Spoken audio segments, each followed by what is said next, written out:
Então, esta noite, nós teremos mais uma lição para nós estudarmos, que consta deste livro, Palavras de Vida Eterna. Hoje nós teremos a lição número 7, que tem como título Melhorar para Progredir. Tem uma pergunta no Livro dos Espíritos, a pergunta 167, que eu considero fundamental. Quando Allan Kardec pergunta aos espíritos qual é a finalidade da reencarnação. Por que eu considero esta questão fundamental? Porque na reencarnação está a explicação para tudo.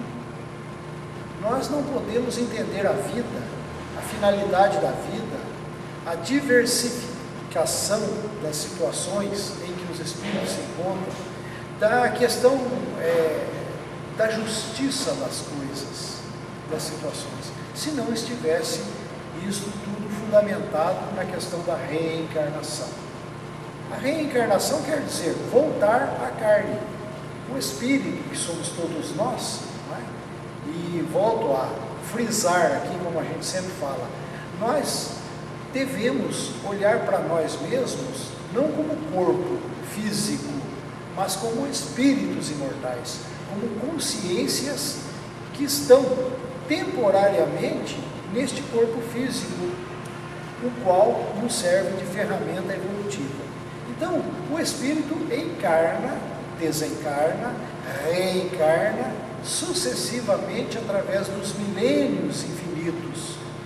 Desta forma, esta consciência eterna, que é o espírito, vai adquirindo maturidade, vai adquirindo experiências cada vez maiores, e aí, automaticamente, paralelamente a isso, vai corrigindo os defeitos.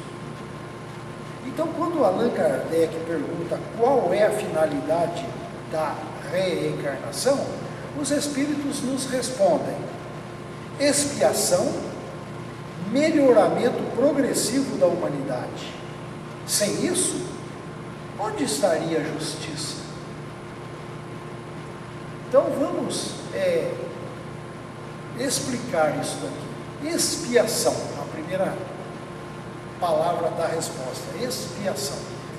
É interessante que essa palavra expiação, geralmente a primeira ideia que vem à nossa mente é que nós temos que pagar pecados. Até porque expiação é uma palavra que já consta lá no Velho Testamento, na Bíblia, no Velho Testamento. Quando as pessoas pecavam contra Deus, ela tinha que fazer um ritual de expiação para que Deus lhe perdoasse os pecados. Então essa palavra continua.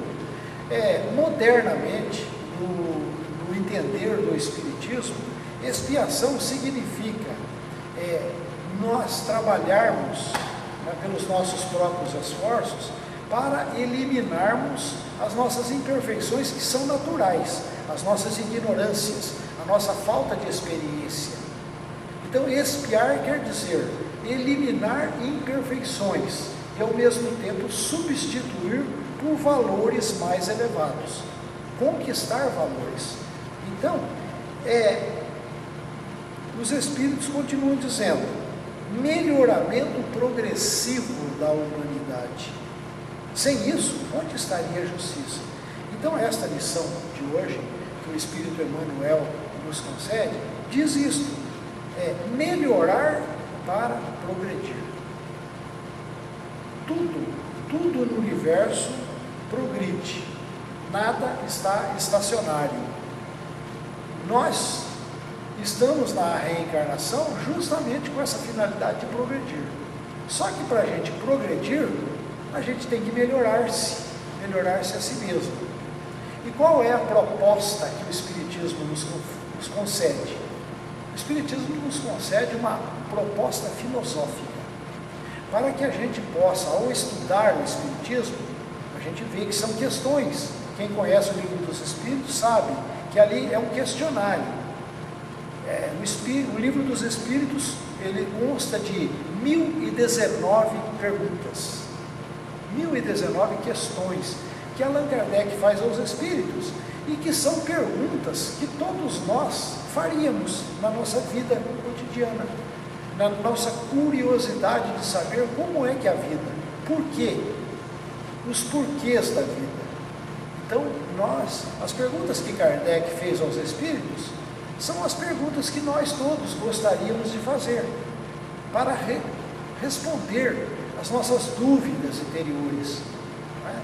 E essas questões, elas estão de uma certa forma colocadas, que elas dão abertura para o desdobramento das ideias, não é?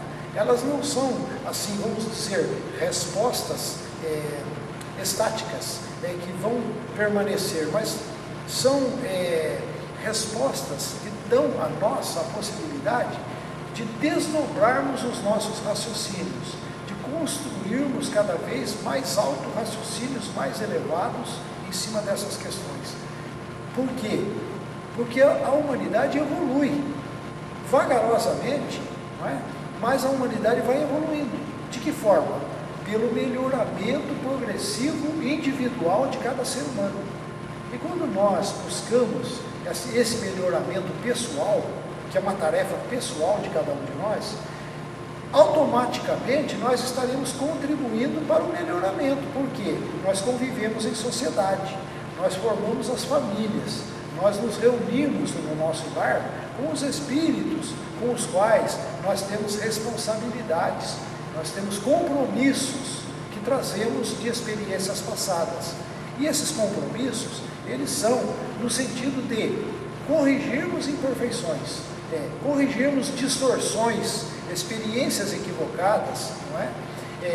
Quando nós nos prejudicamos uns aos outros e guardamos mágoas, ressentimentos. Então, a possibilidade que a reencarnação nos concede é esta, de refazermos os caminhos, de reconstruirmos, não é? De melhorarmos as nossas experiências. E o Espiritismo deixa claro que não tem um Deus lá fora, um Deus exterior, que venha nos punir pelos erros que nós cometemos. Até porque os erros, eles já estão previstos na lei do universo, a lei que rege as nossas vidas, a lei divina. Já está previsto na lei que nós, pela nossa ignorância, pela nossa falta de experiência, nós erraríamos muito. Mas a reencarnação nos dá essa possibilidade de recomeçarmos sempre, quantas vezes forem necessárias para o nosso aperfeiçoamento. De sorte que está em nossas mãos, em nossa responsabilidade, o aceleramento do processo evolutivo nosso, ou o retardamento desse processo evolutivo. Depende da nossa livre escolha, de querermos buscar, aperfeiçoar, se iluminar, buscar conhecimentos, desenvolver os valores éticos e morais da vida. Jesus, por exemplo, como ele é considerado um modelo e o guia para a humanidade, porque as lições que ele nos ofereceu justamente são lições de moral e de ética, lições de bom comportamento, de bom relacionamento entre os seres humanos, como a fraternidade, o perdão das ofensas, o amor ao próximo, esses valores que são valores universais, não é? Tantos outros mestres que vieram, reencarnaram-se na humanidade, deram essa mesma contribuição para a humanidade. Disseram, em outras palavras, o mesmo ensinamento que o Mestre Jesus nos diz. Então, nós, seres humanos, dispomos, na nossa vida terrena, de milhares e milhares de religiões. Não é? Muitos povos têm tantas outras religiões, que fundamentalmente, basicamente, as religiões procuram nos encaminhar para o caminho da fraternidade, do amor, do bem. Não é? Esse é o fundamento das religiões, nos ensinar o bem, o amor ao próximo. Não é? Então, nós temos que fazer essa parte, esse trabalho. Então, quando Emmanuel vem nos ensinar através dessa lição, o que ele foi buscar? Ele foi lá no Evangelho de Mateus, capítulo 25, versículo 15. Quando Jesus contou a parábola dos talentos. O que é uma parábola? Uma parábola é uma historinha para se tirar dessa historinha um fundo moral, um ensinamento. É quando as crianças vão para a escola, né? A gente, na escola, as crianças aprendem as fábulas, né? As fábulas é como se, não tem aquela famosa fábula da cigarra e da formiga, que a gente aprende na escola, são historinhas para a gente tirar um fundo moral. Da mesma forma, os mitos, essa também é uma palavra importante a gente entender o que é um mito. Quando a gente fala mito, a primeira ideia que vem à nossa mente é que é uma mentira, é um engodo, né? Mas a gente fala assim, é mito ou é verdade? Tem até na televisão essas coisas, não é mito ou é verdade? Mas o que é um mito? O mito é igual à parábola. O mito é uma história que não necessariamente aconteceu. Não necessariamente aconteceu, mas é uma história que a gente pode tirar dali lições, ensinamentos. É um simbolismo para que a gente possa aprender. Então, por exemplo, quem estuda as Escrituras, a própria Bíblia, ali tem muitas coisas que são mitos que vieram da mais alta antiguidade, que foram trazidos das religiões pagãs, muito antes ainda do Mestre Jesus. Mitos, mas que não são desprezíveis. Nós temos que olhar para esses mitos como instruções para nós tirarmos dali lições de aprendizado. Então, por exemplo, quando Jesus conta essa parábola, que é uma historinha, né? A parábola dos talentos, todo mundo conhece, né? A gente ouve isso, assiste nas igrejas cristãs, todas elas dizem, porque consta no Evangelho de Mateus, no Novo Testamento. É aquela história que o Senhor, aqui no caso Deus, né? Ele deu a um seu servo, ele deu 5 talentos para um. Para o outro servo, ele deu 2 talentos. Para o outro servo, ele deu 1 talento. Então, se nós não tivermos esse entendimento, nós vamos achar que Deus é injusto. Não, mas por que Deus deu 5 para um, 2 para o outro e 1 para o outro? Aí que está a questão da justiça. Onde estaria a justiça sem a questão da reencarnação? Onde estaria a justiça? Aí nós vamos entender por quê. Não é que Deus deu mais para um, menos para o outro. É que a possibilidade de evoluir, os dons divinos, eles estão disponíveis indistintamente para todos os seres. A possibilidade, né? A providência divina, ela está disponibilizada de forma igualitária para todos os seres. Mas acontece que nas nossas ignorâncias, na nossa falta de experiência, por não aprender, nós não sabemos como lidar, nós não sabemos como usufruir desses bens que nos são concedidos. Aí quando esta historinha vem nos dizer que Deus deu 5 para um, 2 para o outro e 1 para o outro, é porque, o que ela quer dizer? Porque através das sucessivas reencarnações, nós, espíritos, nós nos diferenciamos uns dos outros. Não porque injustamente Deus deu mais para um do que para o outro. Não é por isso. É porque uns espíritos são mais velhos ou trabalharam mais, se aplicaram mais, buscaram mais, se esforçaram mais. E aí então eles se iluminaram melhor. E eles criaram condições de usufruir mais. E quanto mais o espírito amadurece, quanto mais ele se ilumina, maiores responsabilidades ele tem diante da vida. Por isso que essa história nos diz que Deus deu maiores responsabilidades. Porque a história termina dizendo o seguinte: aquele que tinha 5, ele foi lá, trabalhou com aqueles 5, multiplicou por 10, e ficou 10, ele dobrou. O outro que tinha 2 fez a mesma coisa, ele trabalhou, multiplicou, ficou com 4. E diz o ensinamento que aquele que tinha só 1, ele ficou com medo. Ele, em vez de trabalhar com aquele 1, ele enterrou aquele talento. Aí a história termina dizendo assim, que Deus falou: servo mau e preguiçoso, né? Vai ser tirado de você até aquilo que você não tinha. Quer dizer, se a gente levar isso ao pé da letra, a gente fica achando que Deus é injusto, mas não é assim. É porque existe a responsabilidade de cada um de nós e o mérito. A palavra é mérito de cada um de nós. Então, aquele que tem mais é porque ele buscou mais, ele construiu, ele trabalhou por aquilo. Então, esta lição está nos chamando a atenção, melhorar para progredir. Aí, então, como nós dissemos, já Emmanuel está dizendo aqui, mas a gente vai repetir. Os dons divinos, as possibilidades, elas estão disponíveis para todos. Só que cada um vai retirar daquela possibilidade de acordo com a sua capacidade. Até o Goberg coloca isso nos seus livros, ele fala nas suas palestras. Você tem diante de você, você chega na praia, você tem diante de você a imensidão do mar. A imensidão do mar. Mas se você tem uma xicrinha assim, você vai lá e pega uma xicrinha da água do mar. Não é? Mas o mar está disponível ali, mas você só tem uma xícara, você só pega aquela xícara. Se você tem um balde maior, você pega um balde. Se você tem um caminhão-pipa, você vai lá e enche o caminhão-pipa.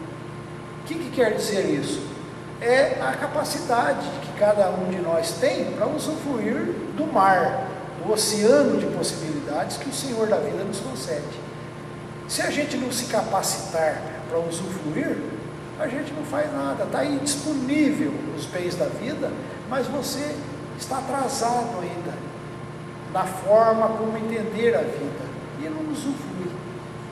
E aí então, Emmanuel está nos chamando a atenção para a gente não perder a oportunidade da reencarnação.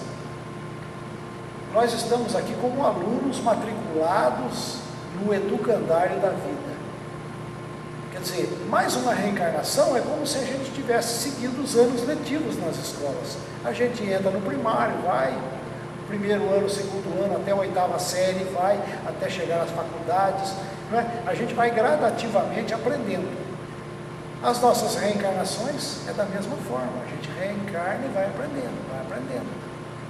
E às vezes, a gente reencarna e qual é a nossa postura aqui, uma vez reencarnado? Às vezes a gente tem uma postura de aluno relapso, aluno matador de aula, que não estuda, não pesquisa, não leva a sério os estudos. O que acontece? Repete de ano, leva a bomba no fim do ano, como a gente falava antigamente, leva a bomba. Aí vai ter castigo para isso? Não, não vai ter castigo, vai ter um atraso dele próprio, por conta dele próprio ele se atrasou, perdeu uma oportunidade, vai ter que reencarnar de novo, começar de novo, e muitos espíritos recalcitrantes reencarnam muitas e muitas vezes e perdem oportunidades, porque não se decidem a tomar a iniciativa de ir à frente, de ir adiante, retardam o seu processo evolutivo, não progridem. E a lição está nos chamando, melhorar para poder progredir. Se a gente não se melhorar, a gente não progride, é óbvio, é uma coisa óbvia, não é? Então, não te percas desse modo na lamentação indébita. Muitas vezes não, todos nós enfrentamos dificuldades na vida, todos nós, sem exceção, enfrentamos dificuldades na vida. Todos nós temos lutas, temos escolhas que nós fazemos, experiências mal sucedidas que não dão certo na nossa vida. E às vezes a gente reclama demais, não é?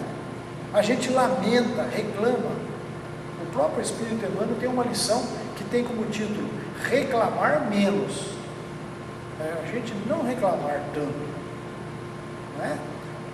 Uma hora perdida, uma hora anulada na queixa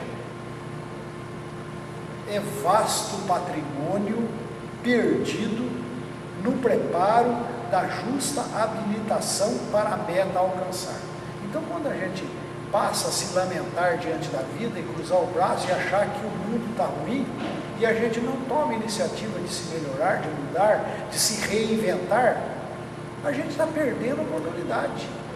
E às vezes a gente perde tempo na lamentação e perde tempo também nas coisas inúteis da vida. Porque quantas vezes a gente não sabe escolher o que é bom? A gente não tem um padrão ainda do que é útil e do que é inútil. E uma grande parcela da humanidade ainda perde tempo com coisas fúteis, futilidades da vida que não acrescenta nada na nossa vida. Então muitas vezes você leva a vida de uma forma atabalhoada, de uma forma desregrada. Você leva a vida preso às futilidades da vida que não acrescenta nada para o nosso patrimônio de conhecimento. Então quando Jesus dizia, conhecereis a verdade, e a verdade vos libertará, ele estava nos exortando ao buscar o entendimento, o conhecimento e a iluminação para nos libertar da nossa própria ignorância. E o Espírito da Verdade, na introdução do Evangelho segundo o Espiritismo, nos diz a mesma coisa. O Espírito da Verdade nos diz que devemos nos amar uns aos outros, eis o primeiro mandamento. Mas o segundo mandamento é a instrução. Não é? Ele diz, instruí-vos. O Espírito de Verdade nos diz, instruí-vos, porque a instrução vai iluminar as nossas consciências. Não é? Então, muitos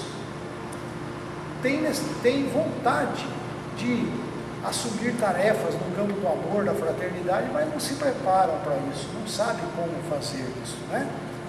A gente, às vezes, deseja alcançar a posição daquelas pessoas que subiram na vida, mas não do ponto de vista material.